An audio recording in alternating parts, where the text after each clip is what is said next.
Selamat datang di Suara Cerdas Pemilih Muda. Bareng aku, Henu. Dan aku, Kia.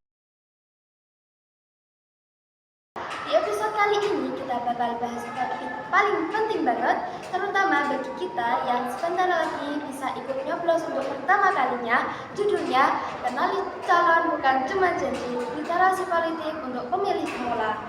Nah, biar obrolannya makin seru, kita udah kedatangan dua teman yang super keren nih. Ada Fanny, Ketua OSIS sekaligus pemerhati isu sosial, dan Arin, merupakan anggota grup debat sekolah yang paling aktif banget dalam kegiatan literasi. Halo Arin, halo Tiffany. Halo semuanya, seru banget bisa ikutan ngobrol di sini. Halo, aku juga nggak sabar bahas topik soal ini. Soalnya banyak anak muda zaman sekarang dianggap tidak paham politik. Nah, Fanny, jujur aja, banyak teman-teman kita yang bilang, politik itu ribet, nggak penting buat anak muda. Menurut kamu gimana? Ya justru itu masalahnya. Kita sering pikir politik itu urusan orang tua, padahal politik itu juga berpengaruh kehidupan kita. Misalnya, kebijakan pendidikan, harga makanan di kantin, sampai peluang kerja nanti, semua keputusan politik. Bener banget, jadi kalau kita cuek sama aja kita nyerahin masa depan ke orang lain.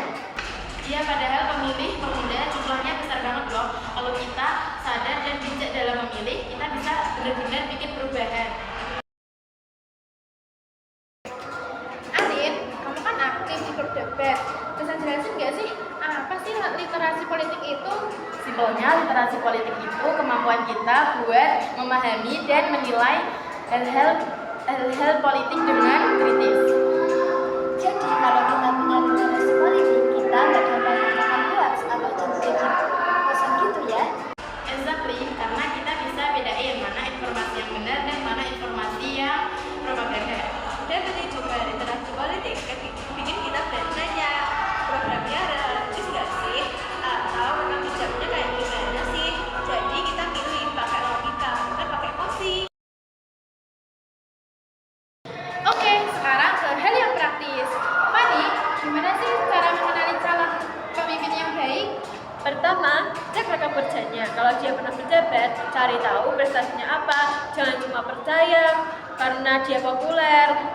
Kita bisa lihat di situs resminya, berita kredibel, atau media sosial resminya. Terus yang kedua, lihat konsistensi ucapannya. Apakah konsisten dengan ucapan yang dia bawa atau berubah-ubah sesuai situasi. Nah terus program kerja juga penting banget. Program yang baik itu program yang realistis dan terukur. Nah, bagian ini penting banget. Politik uang alias money politik. Kalian pernah dengar gak sih kasus kayak gitu? Sering banget, kadang bentuknya uang tunai, kadang sembako, bahkan pulsa. Padahal kalau calon sampai beli suara, itu artinya dia nggak yakin bisa menang karena integritas dan kinerjanya. Iya, satu amplop mungkin bikin kita senang sebentar, tapi akibatnya 5 tahun.